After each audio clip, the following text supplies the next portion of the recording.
Welcome to Robert Kiyosaki's The Business of the 21st Century. Robert Kiyosaki is recognized internationally as one of today's leading financial experts. The author of the best-selling Rich Dad, Poor Dad, his books have been translated into 51 languages in 109 countries and sold more than 28 million copies worldwide. Robert has spent his life educating people on how to attain financial freedom. Now, through this special video presentation, he explains why network marketing is indeed the business of the 21st century and how you can take advantage of its opportunities to create the life you desire. Hello, I'm Robert Kiyosaki. I'm the author of this book, Rich Dad, Poor Dad. I want to welcome you to the business of the 21st century. For those of you who may not be familiar with this book, it was published in 1997, a self-published book, and it went all around the world, and in 2000 it made the New York Times bestseller list. It was the only self-published book that made it. And at the same time, a woman named Oprah Winfrey called, and I went on her show to talk about Rich Dad, Poor Dad, and voila, suddenly I was a famous individual. So today this book has now sold approximately 25 million copies in 100 different countries and 50 different languages. So today, Rich Dad, Poor Dad is the #1 personal finance book ever written. So Rich Dad, Poor Dad is a very simple story of my two dads. My real dad was the head of education for the state of Hawaii.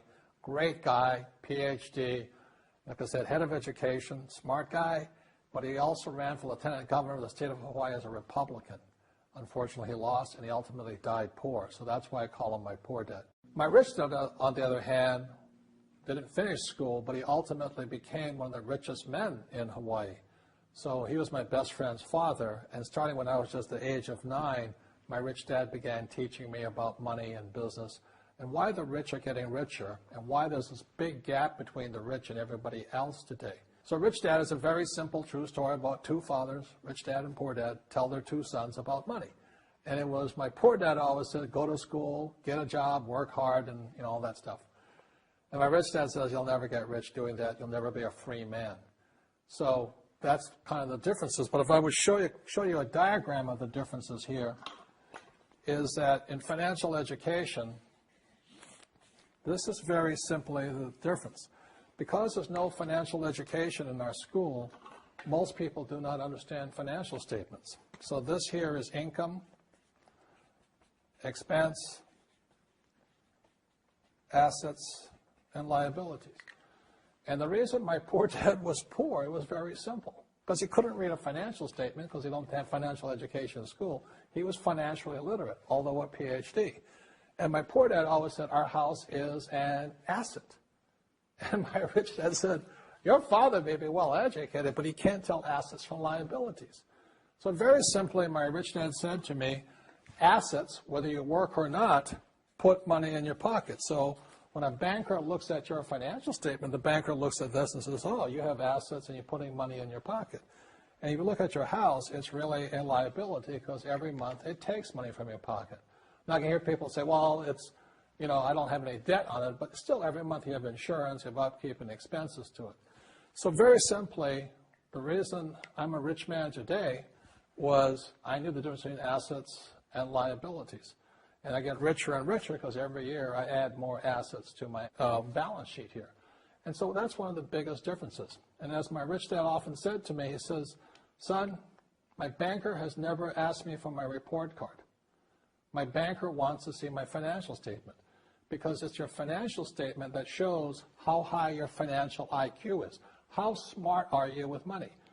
If you're very smart with money, the banker will give you as much money as you want because you know how to make money with money. If you're not very smart about money, all the banker will give you is a credit card and a home loan. So those are some of the differences between my rich dad and my poor dad. And if you stay tuned, you'll find out how you too can create assets instead of liabilities. Because if you're going to survive in the 21st century, you need more assets than liabilities. The next thing I want to cover with you is one of the most important lessons my rich dad gave me, and it was called the cash flow quadrant. And what my rich dad explained to me is that there's 4 people in business. One are E's, employees. S stands for small business, self-employed, or specialist. B stands for big business, and I stands for investor. And the thing of note here is that most people who go to school are programmed for the E and the S side. For example, it was my poor dad who always said to me, son, go to school so you can get a nice, safe, secure job. And so my poor dad wanted me to be an employee. And since the time I was a kid, get a safe, secure job, steady paycheck, and benefits. Okay? I didn't want to be an employee. And I said, Mom and Dad, I want to be a rich man. And I fight with my dad. So my mother finally said, son, if you want to be rich, my mother was a registered nurse. And she said, if you want to be rich, the richest people I know are doctors. So my mom wanted me to come over here, be a specialist or a small business person. I said, there's only one problem with that, Mom. Doctors are really smart. And she says, you got a good point there. I'm not going to be a doctor. So I went to school. I have a Bachelor of Science degree. I can drive ships and I can fly planes. I flew for the Marine Corps. But I've never used any of that education because I wanted to become a business owner. So it was my rich dad who basically said to me, become a business owner and learn to be a professional investor. So one of the big differences here between these people is called taxes. See, in 1943, in the U.S., the federal government passed a law that said employees had to pay tax before they got paid. So when you get your paycheck from your employer, you open it up, and voila, the government's always taken a sizable chunk of it.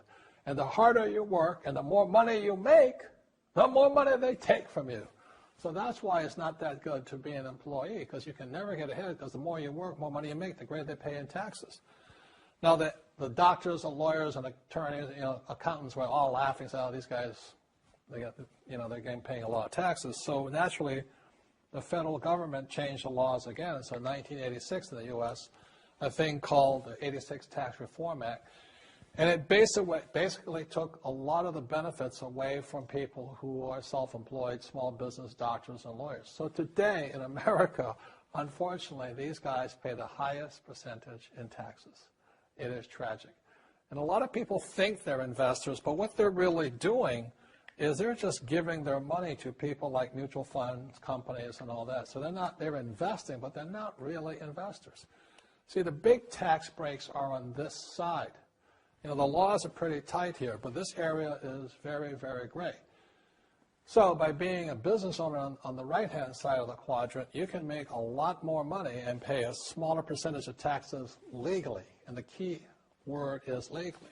In the investor quadrant, it is possible to make millions of dollars and pay 0% taxes legally. But you've got to know the difference. So one of the beauties of business for the 21st century is it allows people to make the transition from the E and the S side to the B side especially. And so you can become a big business owner. And the difference between S and a B, small business and big business, is most of these guys can't quit working. Most small business owners, if they stop working for more than a month, the business collapses. They don't really have a business. Most of these people own a job. So the beauty of business for the 21st century is it allows these people to make the transition to the B side so that you don't have to keep working hard for money, and the money can actually come in passively. Then once you have your business up and running, then I always recommend you then begin investing with your excess cash, paying less and less in taxes. And that's the reason the rich are getting richer. As you know, with this financial crisis, it is the E's and S's who are getting crushed. These people are competing with people in China and India for jobs, or Eastern Europe and things like this. So the idea of working hard to make more money is absolutely ridiculous. Plus taxes are just nailing these guys, plus inflation. So the business for the 21st century is designed to take people from this side to this side. Let me explain some of the differences between small business owners and these guys. These guys here work for money. They work hard, they make more money, they get taxed. And the difference between the B quadrant people and I quadrant people is they build assets. So, rule number one is entrepreneurs make things happen, but they make different things happen. Instead of working for money, they work hard to build assets. So point two, it takes courage to be on the B and the I side. See, these guys here want a steady paycheck. They want to get paid today. But the big difference and why it takes courage is these guys, it takes time to build an asset. But most importantly, point 3, for true entrepreneurs who build assets, it'll bring freedom.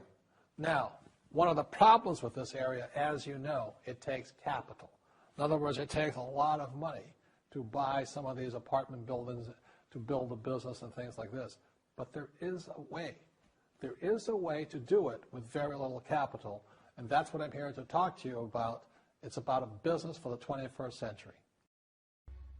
As an entrepreneur, I have built many businesses from scratch, and as some of you know, a lot of them crashed also. Statistics show that most new businesses fail within the first 5 years, 90% in fact. And of the 10% that survive, the remaining 10% crash in the second 5 years. So in other words, most are gone in 10 years. So I've looked at many different models, and one that stands out for me is network marketing. And the reason for that, it takes very little upfront cash. It is low overhead. You can do it part-time. It means keep your daytime job, but do this part-time. And once the business is up and running, it can generate enough income so that you can move from the left side to the right side of the quadrant. So let me tell you about my introduction to network marketing, because I had a very closed mind to it. Since I can build my own businesses, I said, why do I need a network marketing business? But about 15 years ago, I have a good friend, his name is Bill, and this guy is the best real estate investor I know. He has tons of assets in here. So I said, Bill, why did you start a network marketing business? And his answer was very simple. He says, it's my way of helping people. But more importantly, he says, the reason most people can't invest in real estate is because they don't have a business. They don't make enough money simply because taxes, debt, inflation, and retirement savings are killing them. They cannot even invest. So my friend Bill, who is a professional real estate entrepreneur, he says, I started a network marketing business so the people that worked with me could start their own business and then invest money with him. So with that, I realized then that network marketing wasn't about making money, but it was about helping people to help other people make money so they become financially free.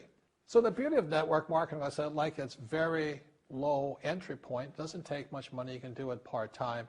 And where you profit is in most big corporations is they spend millions, sometimes billions of dollars in advertising. So rather than give that money to advertisers, network marketing depends on building a network. It's called word of mouth, like you recommend a movie to a best friend. So really, the reason I support network marketing, because it's not about selling.